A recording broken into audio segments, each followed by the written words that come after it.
So today I want to do something a little different. Most of the time in this class, I try to explain what is happening right now. I try to give you a framework. I try to give you the tools to understand the world. And we have been doing that a lot recently with this war. But today, I want to make a prediction. Now, before I do that, I want to go back because I think it is important, very important, to understand how we got here. Because if you understand how I made the first 3 predictions, you will understand why the new prediction I am making today is not just a guess, it is not just an opinion, it is the logical conclusion of everything we have studied together in this class. Okay? So let us go back to May 2024. It is May 2024. Joe Biden is still the president of the United States. Donald Trump is facing 91 criminal charges. Most people in the media are saying Trump cannot win. Most people are saying there will be no war with Iran. The world looks relatively stable. And in this classroom, I made 3 predictions. Prediction number 1, Donald Trump will win the presidential election in November 2024. Prediction number 2, the United States will go to war with Iran. Prediction number 3, the United States will lose this war, and this loss will forever change the global order. Now, 2 of these predictions have already come true. Trump won, America went to war with Iran, and the whole world is now watching to see if the 3rd prediction comes true as well. But here is what I want you to understand today. I did not make those predictions because I am special. I did not make those predictions because I have some magical ability to see the future. I made those predictions because I used a method, a framework, and that framework is what I call predictive history, using game theory and structural patterns from history to understand where things are going. And today I want to use that same framework to make my most important prediction yet. I want to tell you exactly how this war ends. Okay, so let me first explain the method, and then I will walk you through the prediction step by step, because I never want you to just accept what I say. I want you to see the reasoning. I want you to test it yourself. That is what this class is about. So how do I make predictions? I look at 3 things. First, I look at structure. What are the deep structural forces shaping a situation? Things like geography, population, economic systems. These things do not change quickly. They constrain what is possible. Second, I look at incentive. In game theory, every player in the game is trying to maximize their own interest. So I ask, what does each player actually want? Not what they say they want, what they actually want, because those 2 things are often very different. Third, I look at history. Not because history repeats exactly, it does not, but because human beings are human beings, empires are empires. And certain patterns appear again and again across thousands of years. If you know those patterns, you can see them playing out in real time. Now let me apply this to the question of how this war ends, and I want to do this carefully, step by step, because the answer is not simple, but it is logical. Once you see it, you cannot unsee it. First, let us understand what each player actually wants. Because as I said, what people say they want and what they actually want are different things. What does America say it wants? It says it wants to stop Iran from getting a nuclear weapon. It says it wants to bring democracy to Iran. It says it wants peace and stability in the Middle East. Okay. Now, what does America actually want?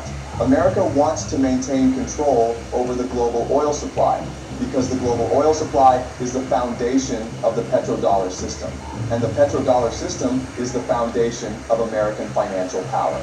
Remember what we have discussed before. Since 1973, all oil in the world has been traded in US dollars. This creates permanent global demand for the dollar. It is what allows America to print money and run huge deficits without its economy collapsing. Without the petrodollar, America cannot afford its military. Without its military, it cannot maintain its empire. So the real goal of this war is simple. Control the Middle East, control the oil, keep the petrodollar alive. Now what does Iran want? Iran wants to survive. That is the most basic thing. Iran has been under American sanctions for decades. America has been trying to regime change Iran since 1979. Iran has watched what happened to Iraq when America invaded. It watched Libya get destroyed. It watched Syria get destabilized. Iran knows that if it does not fight back, it will be destroyed. So Iran's first and most fundamental goal is survival. But Iran also wants something more.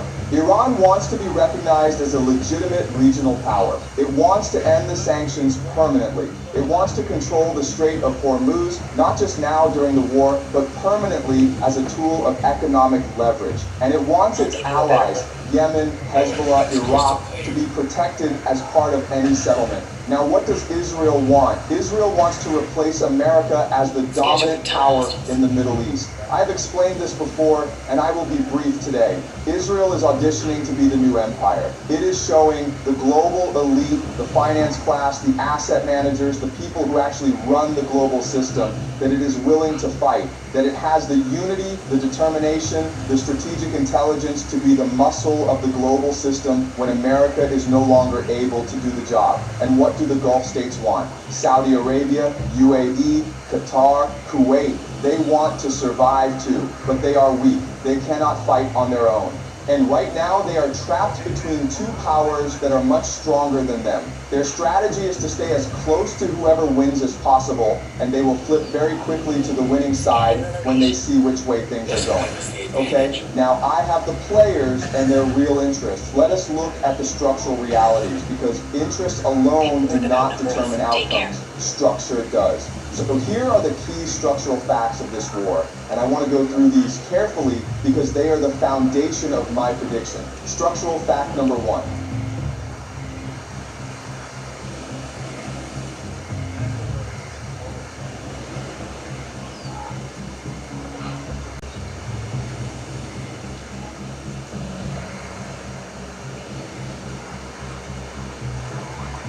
America is winning the air war, but cannot win the ground war. Let me explain this. In an air war, America is dominant. America has the most advanced fighter jets, the most advanced bombers, the most advanced targeting systems. And in the opening phase of this war, America did serious damage to Iran. It struck nuclear facilities, it targeted leadership, it tried to destroy missile and drone factories.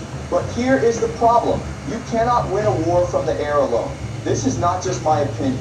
This is one of the most well-established facts in all of military history.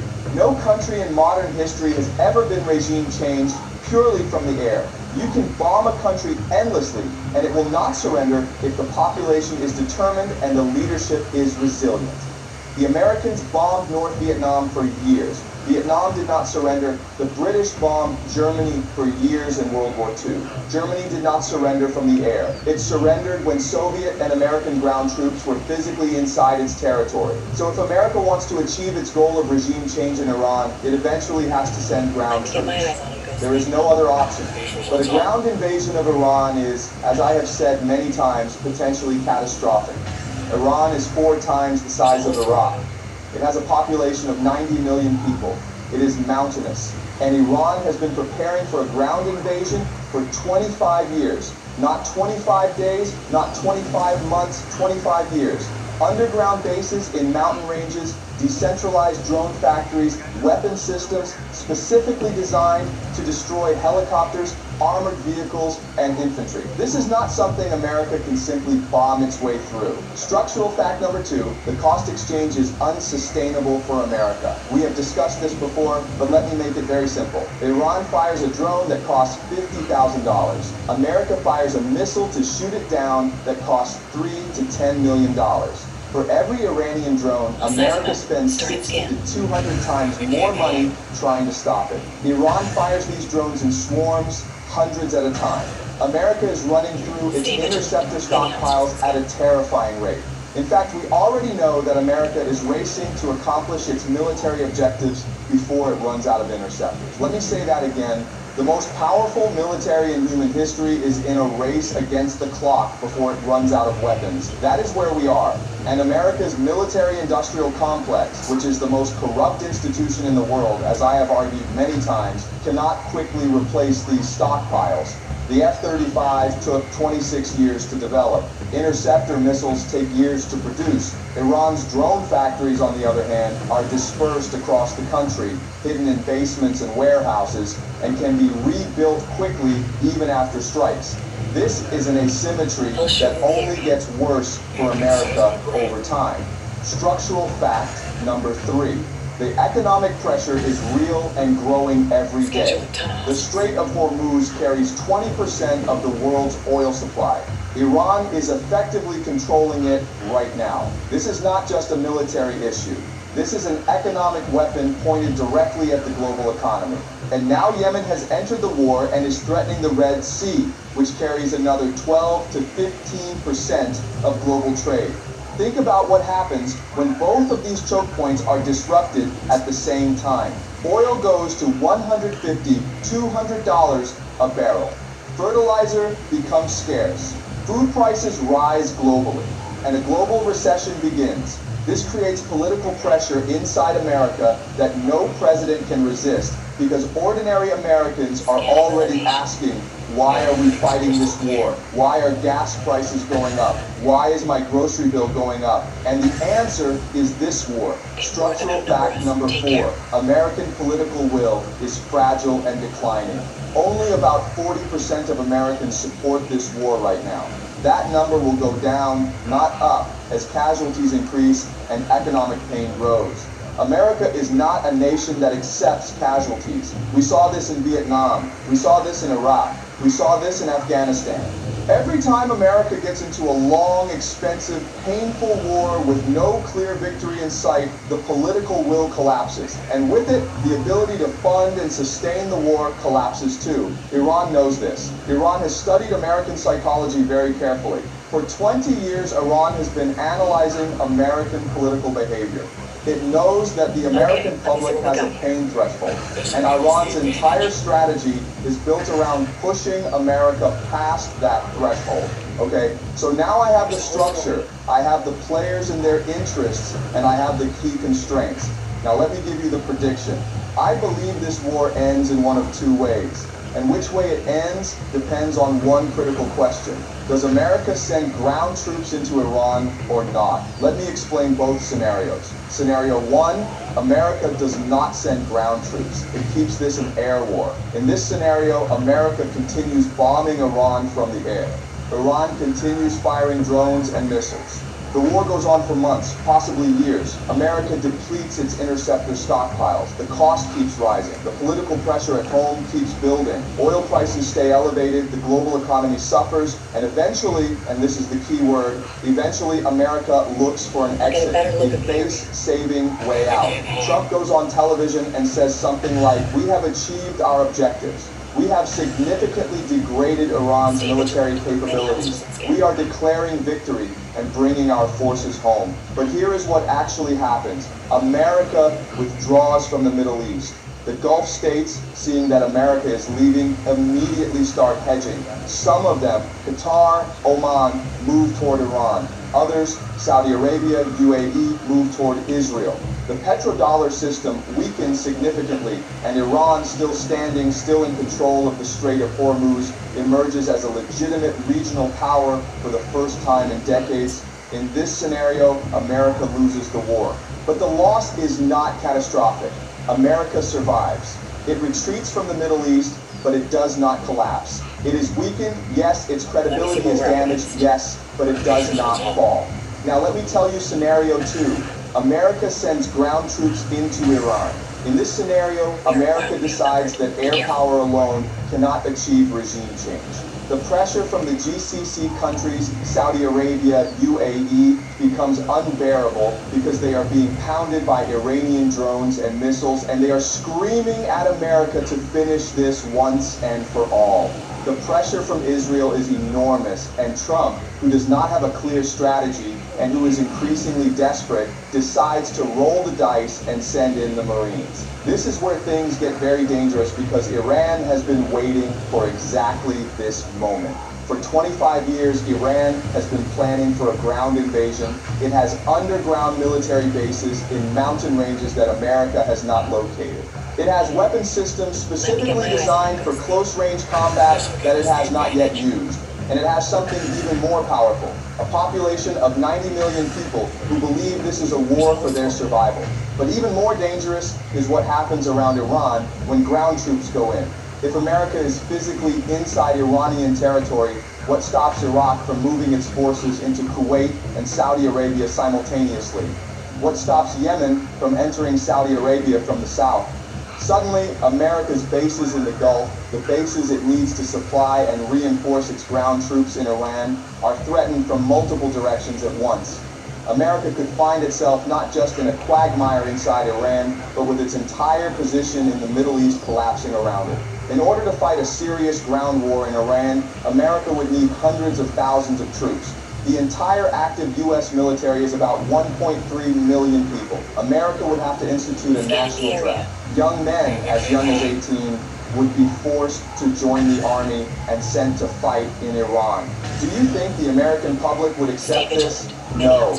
This would cause enormous social unrest inside America. It could cause something close to a civil war within American society. It would be the end of Trump politically, and it would accelerate the financial collapse of the American economy. This is the ground invasion trap, and if America walks into it, the loss is not just a loss. It is a catastrophic, empire-ending loss. So these are the two scenarios: an air war that ends in a managed American retreat, or a ground war that ends in American catastrophe.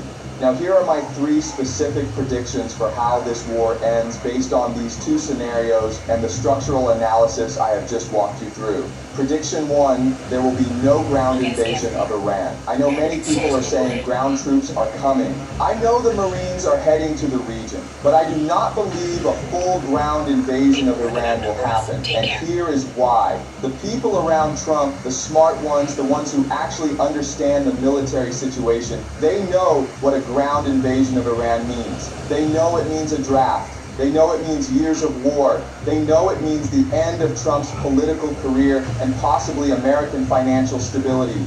The pressure against a ground invasion inside the American government is enormous. Now, there may be small operations, there may be special forces operations, there may be attempts to take an island in the Strait of Hormuz, but a full-scale ground invasion of Iran, I do not believe it will happen. The cost is simply too high. And even Trump, for all his impulsiveness, will eventually be told clearly and firmly that going in on the ground is the end of everything. Prediction 2. This war ends with America withdrawing from the Middle East within 12 to 24 months. Here is how it happens. The economic pressure builds. Oil prices stay high. The American stock market suffers. The political opposition to the war inside America grows. Trump's approval ratings drop. And at some point, China, Russia, and India, the three great powers that are not directly in this war, will make it very clear to Trump that the world cannot sustain this disruption. They will tell him privately, firmly, that it is time to stop. And Trump, who cares deeply about the economy and about his legacy, will find a way to declare victory and leave. This is not unlike what happened in Vietnam. America did not lose Vietnam on the battlefield in a single decisive battle. America lost Vietnam because the cost in money, in soldiers, in political will, in global reputation became unsustainable, and eventually a president had to find a way to walk away. That is what will happen here. Prediction 3. After America leaves, the Middle East will be reorganized around two regional powers, Iran and Israel. This is the most important long-term prediction. When America withdraws from the Middle East, the vacuum does not stay empty. Two powers will fill it. Iran on one side, controlling the Strait of Hormuz and the eastern part of the Middle East, with Russia and China as its economic partners.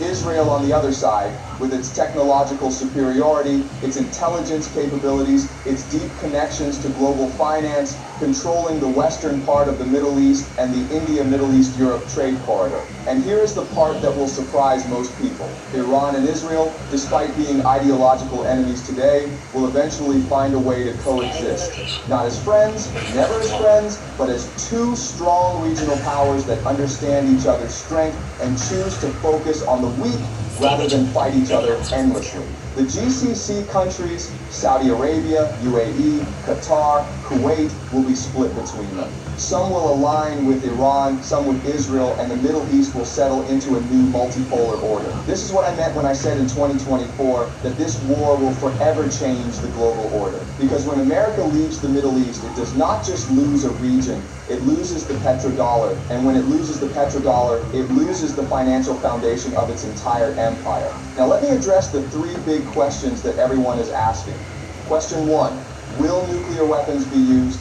I am 100% confident that nuclear weapons will not be used in this war. I want to be very clear about this. Nukes are the ultimate taboo in international politics. America used them at the end of World War II on Hiroshima and Nagasaki, and since then, no country has used nuclear weapons in warfare, not once in nearly 80 years. This taboo is one of the most powerful norms in human civilization, because everyone understands what breaking it means. It means the end of all the rules. It means every country that does not have nuclear weapons will immediately try to get them. It means we are one step away from a nuclear apocalypse.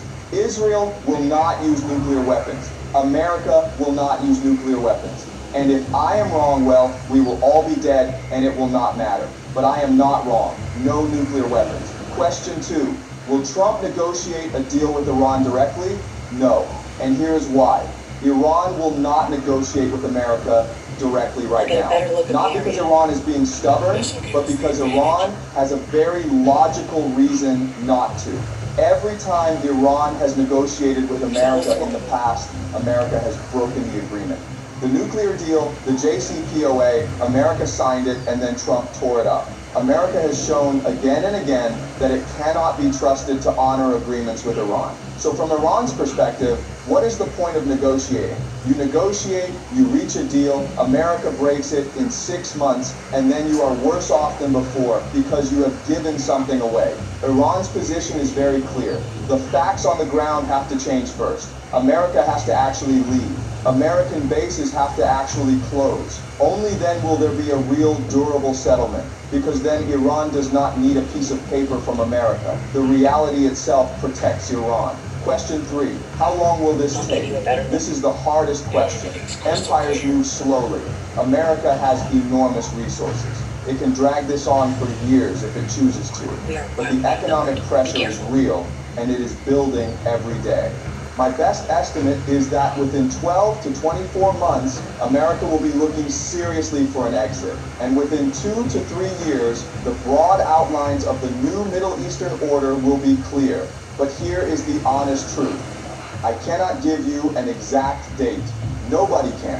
What I can tell you is the direction. And the direction is this. America is leaving the Middle East. Iran is rising. The petrodollar is dying. And the world is becoming multipolar faster than anyone in Washington is willing to admit. Okay, let me bring this all together with one final thought. In 2024, I made 3 predictions when nobody believed them. Everyone thought Trump would lose. Everyone thought there would be no war. Everyone thought America was invincible. I did not make those predictions because I was brave. I made them because the structure of the situation made them logical. Trump winning was the logical outcome of American political dysfunction. The war with Iran was the logical outcome of America's desperate attempt to maintain its petrodollar empire. And America losing is the logical outcome of fighting a war it cannot sustain against an enemy it consistently underestimates in a region it can no longer afford to control. The Athens that launched the Sicilian expedition in 415 BC was the most powerful city-state in Greece. It sent its best ships, its best generals, its best soldiers to conquer Sicily. And the expedition was a complete disaster. Athens never recovered. Its empire declined, and eventually Athens fell. Not because it was attacked from outside, but because it overextended itself. Because hubris, arrogance, led it into a trap it could not escape. America is in that trap right now. The question is not whether America will lose this war. Based on my analysis, that is already happening. The question is how quickly America recognizes this, how quickly it finds an exit, and how much damage it does to itself and to the world before it accepts the reality. And the prediction I am making today is this. America will find its exit. It will be painful. It will be humiliating. But America will survive. It will retreat, not collapse. And the world that emerges from this war will be fundamentally different from the world that existed before it. More multipolar, more balanced, more dangerous in some ways, but also, and I believe this deeply, more honest. Because a world in which one empire controls everything is not a stable world. It is a world waiting for the moment when that empire makes its fatal mistake. America made its fatal mistake, and history, as always, does not forgive those who ignore its lessons. Okay? So that is my analysis for today. That is my prediction. Remember, this is not prophecy. This is game theory and structural history. It might be wrong. I might be wrong, and if I am wrong, we will come back and analyze why. Because that is what predictive history is about. Not being right all the time, but thinking carefully, questioning our assumptions, and following the logic wherever it leads. So today,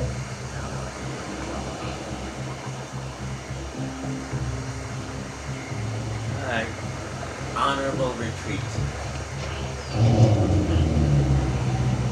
Let me get my eyes on him, Ghost Lead.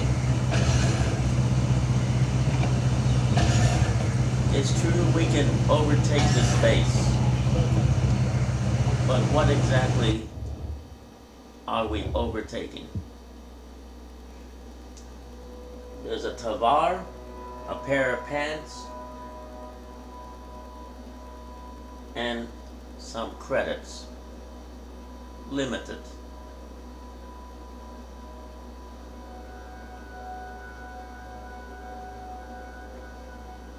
The best possible plan is we walk away.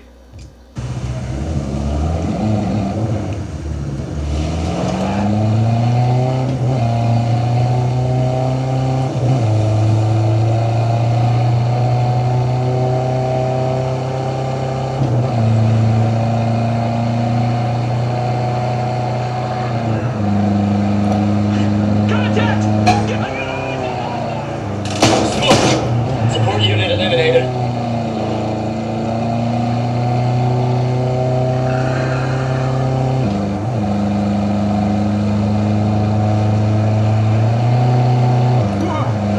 Here they come.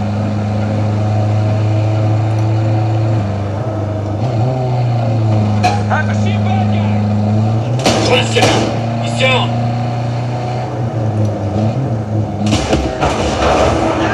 Shoot it.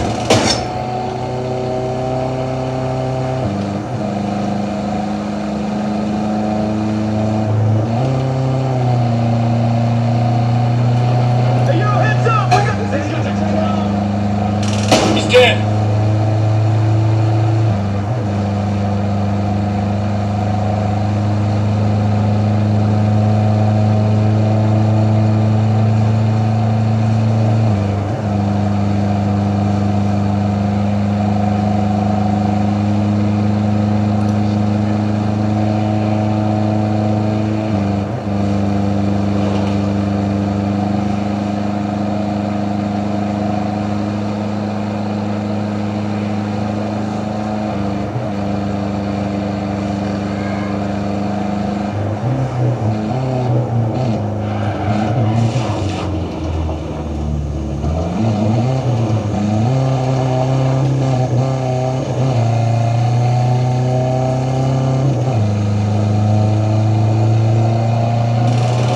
Scanner.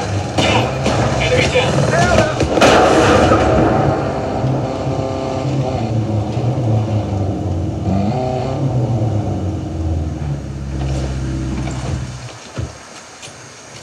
Yeah, we got company. Got a hostile.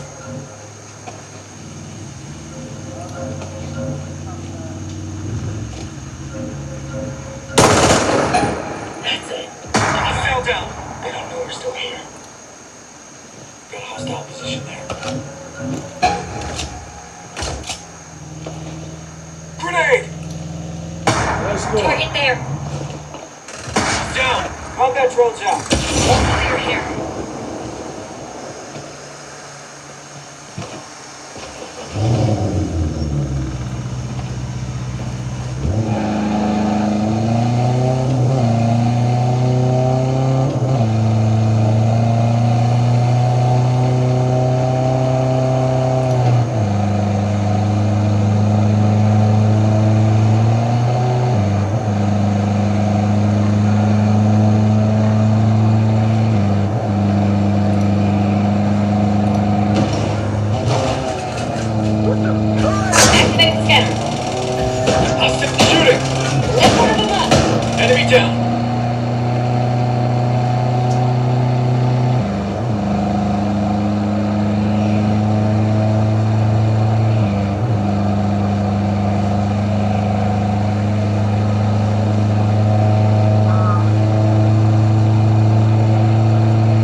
attack! Take cover!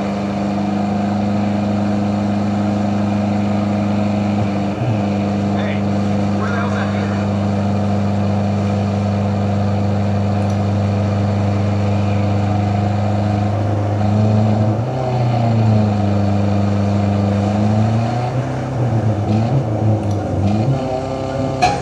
You want it? You want a piece? Marking on hostile.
Stay sharp. There's got to be useful intel here.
Well, what's going on the outside?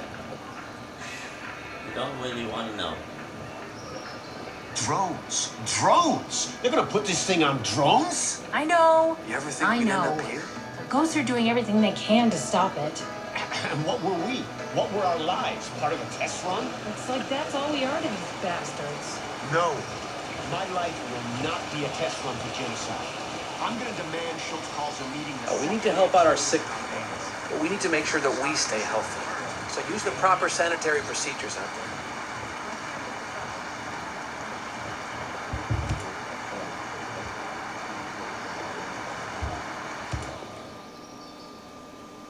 Mads, did the folks from the beach make it back?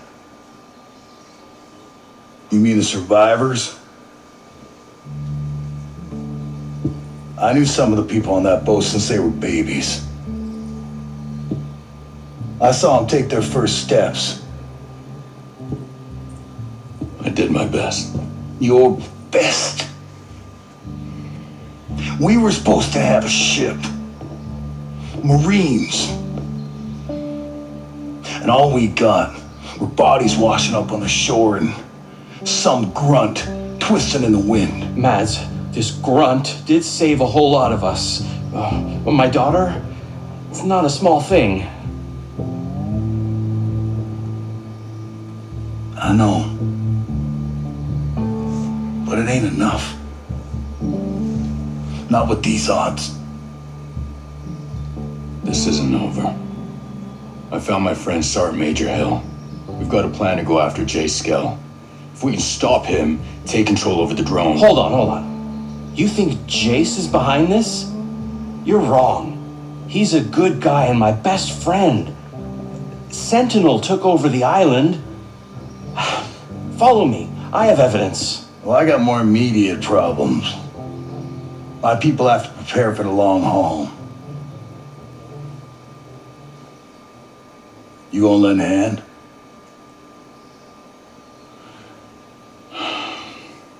All right. Well, finding Skell is my priority.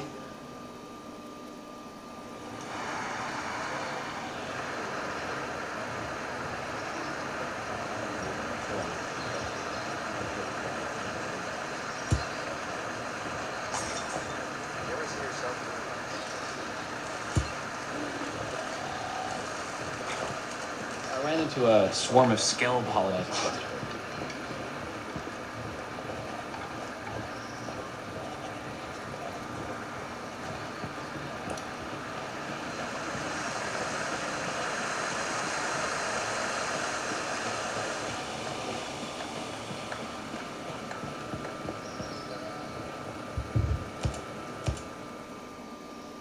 All right, Fox, what have you got? I'm telling you, Jace is not behind this. Someone on the inside, he sent me a video of the guy in charge of Sentinel. That surf on the south coast looks rough as shit. Don't curse. Seriously? Stone is gonna fine any employee who curses? Ask him yourself. Captain Gibson, Captain Coleman. That's the two soldiers I wanted to see. Mr. Stone.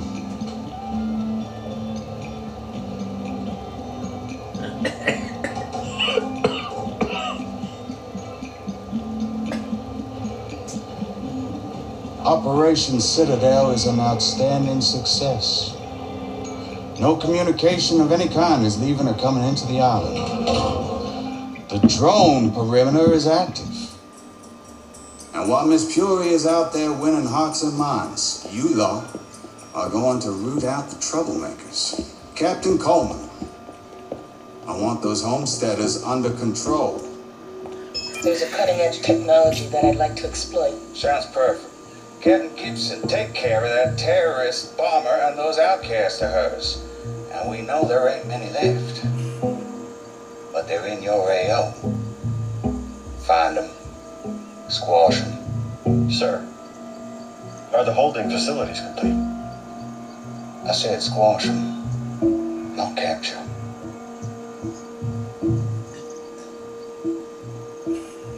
Don't y'all just love being in the South Pacific? The way the ocean breeze carries that scent of jasmine reminds me of Savannah. Hey, y'all enjoy yourselves out there. If you see a ghost from one of those choppers, shoot on sight. Clearly, Jace is not behind it. Look, even if only Sentinel's behind this, it means your pal lost control over Roa. He sank that cargo ship and I still have to find him. He's the only one who'll know what to do. Fine. Screw it. He has a villa hidden in the hills. The door code is 120386. Just give him a chance. That's all I ask.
So what's there for a kid to do in Aurora? God. Fine. I go to the beach, like Goromiko. There's a movie theater in Liberty. And if you could excuse me, I'm very busy.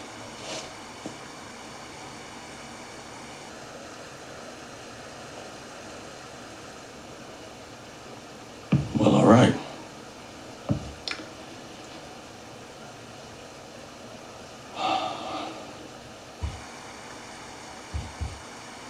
Take care, kid.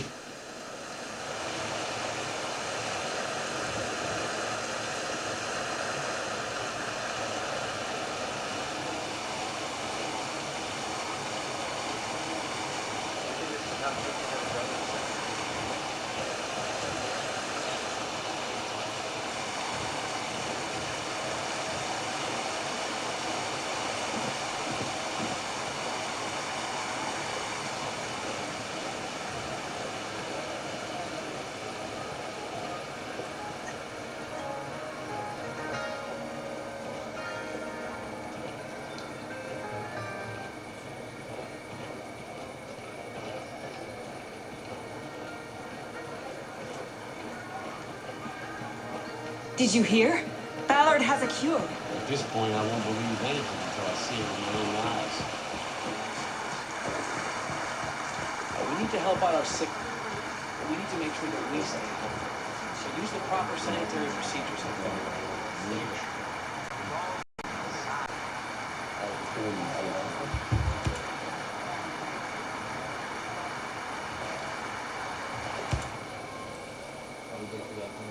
Mads, Fox got some video footage from inside Skeltech. Who's sending him videos? He's cagey about that. But the footage was of Trace Stone and his captains. He ordered them to come after the homesteaders and some terrorist outcasts. Well, you're nothing but good news, ain't you? Outcasts probably are terrorists, but what have we ever done? Remember how I asked you to lend a hand? I'm serious. I've got an endless list of what I need done, so come by often. Can't give you much, but I'll spare some gear for your troubles. I will, don't worry. And I'll poke my nose into that outcast business just to see why they bother Stone so much. Press ain't so hot on those folks. Watch yourself with them outcasts.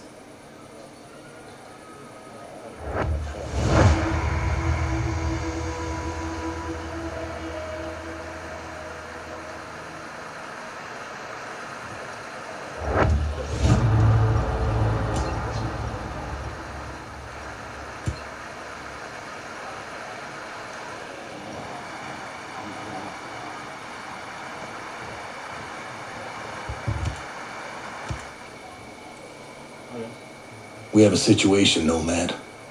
Sentinel put up roadblocks around their area of operations. We've got friendlies stuck on the other side. All right. Keeping separated might keep your people safe. I've seen this before. You squeeze people till they're so desperate they do something stupid. Then you have every excuse to wipe them out. Yeah. With Sentinel, it's best to expect the worst. I have a feeling in my gut that this is the beginning of something that could end everything I care for. For what it's worth, I have great respect for your gut. The farmers caught out there. They have medicine, insulin that some folks out here depend on to stay above ground. So it's not just people. We need to get supplies into. Before the radio cut, the driver, Kyle, Maria's brother, was talking about trying to run the blockade. The boy's just a farmer. I'll take care of it, Mads.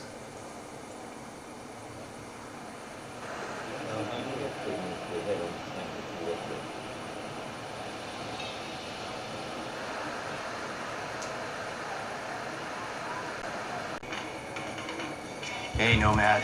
I got something you might find interesting.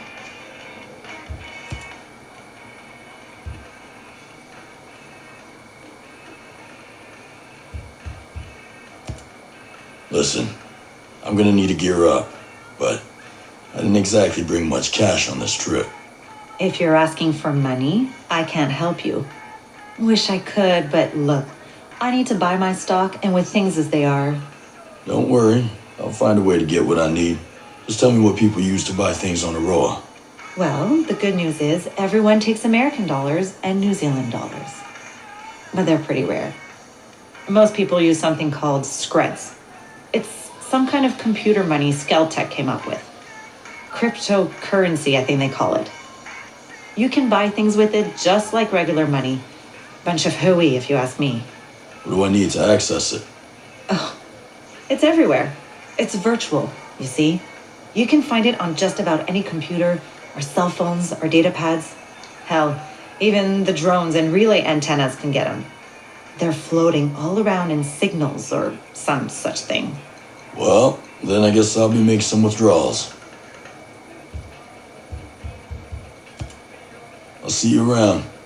You be safe out there. Yes, ma'am.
Was this a red rooster? That's Grandpa, Vietnam War veteran. What the hell is he doing here? Advising? Hey, wussy, what the hell are you doing here? I got drafted. I was in Bolivia, Operation Wildland. Nobody cares. Oh, gee. Thanks a lot, Grandpa. Thanks a lot for your enthusiasm. Have I seen a helicopter? Right in front of you, wussy. Stop calling me that.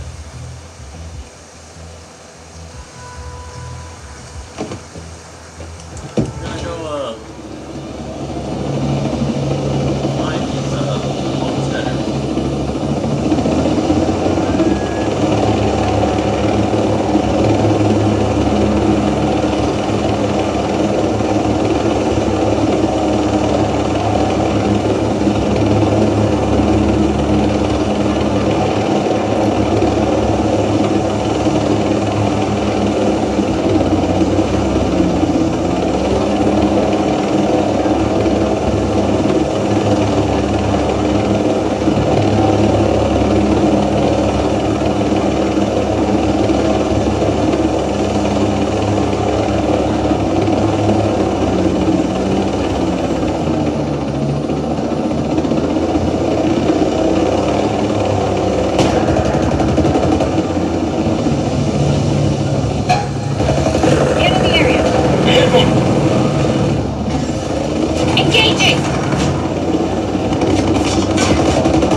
we're good.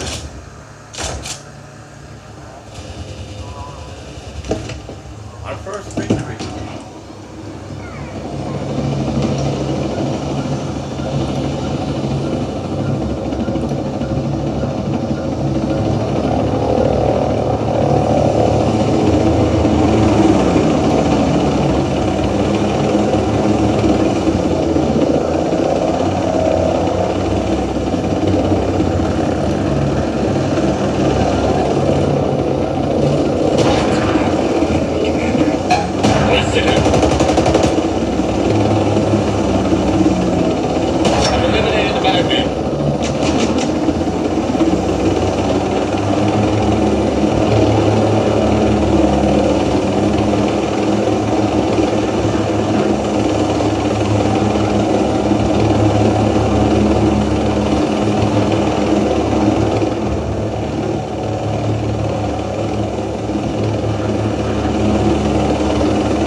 We surrender! Don't shoot! I'm not with Sentinel. Mad sent me. Oh, thank God. You scared the shit out of me. This guy's scaring me enough as it is. Be rational? Sounds like a fancy way to say give up. You won't be helping anyone if you're full of bullets. I'll make it through. Fellas, what's the situation? Kyle wants to run the blockade. Because apparently he's desperate for a closed casket funeral. My wife Layla needs this insulin, and she's not the only one. They'll die without it. I can get you through. You ready to go home? Man up. Let's do this. This is gonna be a shot in the dark. You ready to engage? Here it comes. There goes man with him. Let's do this, people. Victory is ours to be gained. We don't know the meaning of the word being defeated. I just shut up. Oh my God. I'm trying to give an important speech. Shut up. I gotta say, I'm glad you came along when you did. We were at the end of our rope. You just keep your head down if trouble comes, got it? You're military, right? Well, I'm trained to handle things like this, if that's what you mean. Right. But what are you doing here, on our island? Well, the original plan got shot out of the sky. Now, I'm trying to figure it all out. Not much of an answer, but you can keep your own counsel. That's fine by me. Hey, it's a little early to start. Blockade up ahead. Right? We never made it past here. Maybe you remind me of him because you both served. Hard for me to relate to that type of life, but here you are, saving my ass, saving my wife. So, it's getting worse. Sentinels all over us. Ever since Captain Coleman took over this area, you can feel a bad wind in the air, like everyone's waiting for an excuse to start shooting. Hope for sunshine, but pack an umbrella. The way things are looking, might need to pack a goddamn huge umbrella. You're not wrong there.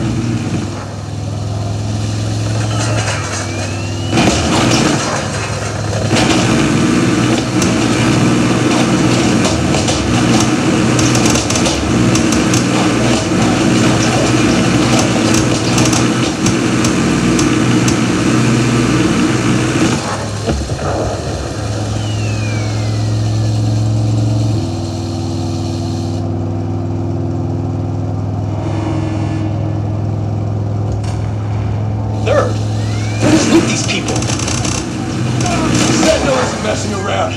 This is worse than I thought.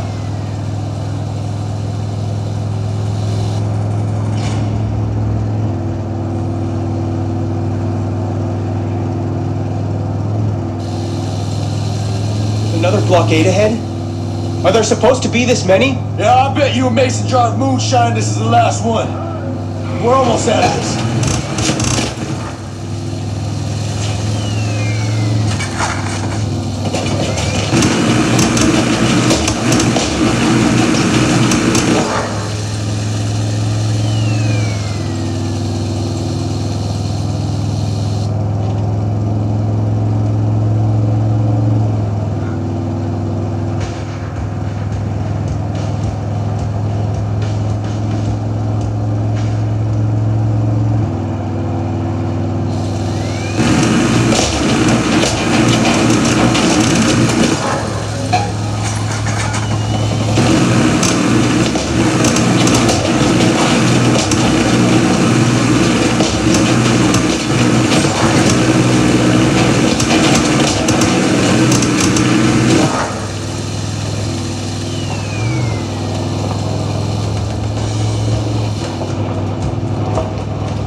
it. Here.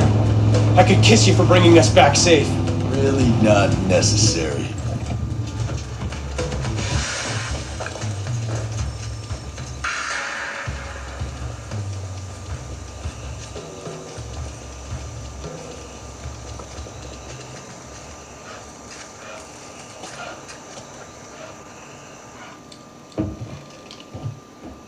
You're back? Where are you going with all that? To find you two idiots. What do you think? You were gonna go clear the roadblocks on your own? I was gonna do whatever it takes.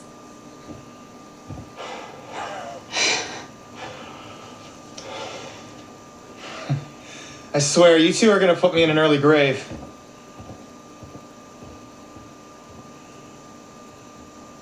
Who's this tall drink of trouble? This is Nomad. He helped us get home.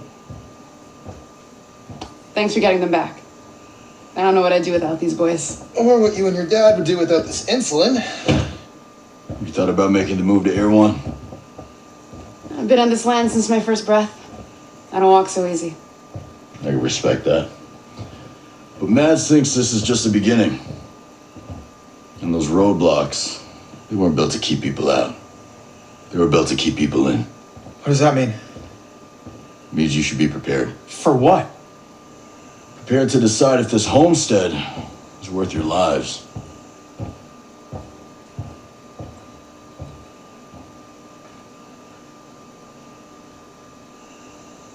Victory. Okay, so copy. Hey, my side's clear. No more hostiles. Yeah, it's clear over here, too. Who's this guy? Hey! I heard something.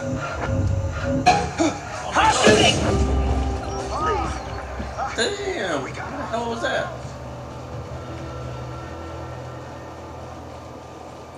What the man? Who the hell was that? First you gotta learn who's the enemy and who's the good guy. Oh, I just got here. This is not Bolivia, that's for sure.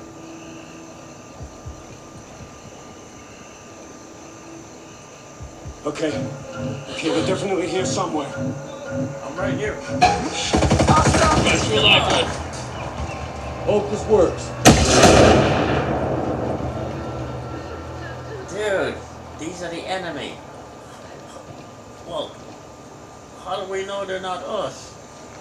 Are you saying we're the enemy? I just got here. And you're telling me our own are the enemy. They're mercenaries, Sentinel. Weren't you briefed? I didn't even know we're gonna have Grandpa here.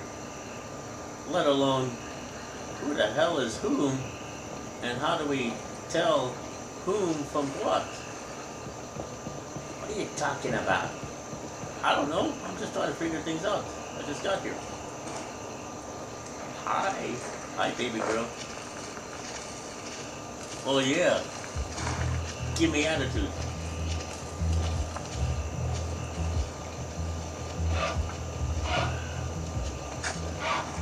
Let's call it a night. Let's regroup.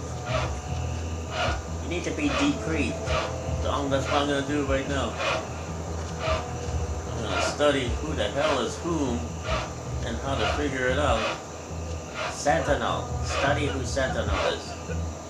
Right. Let's call it a night. This is a wussy if I ever see one. Grandpa, I just got here.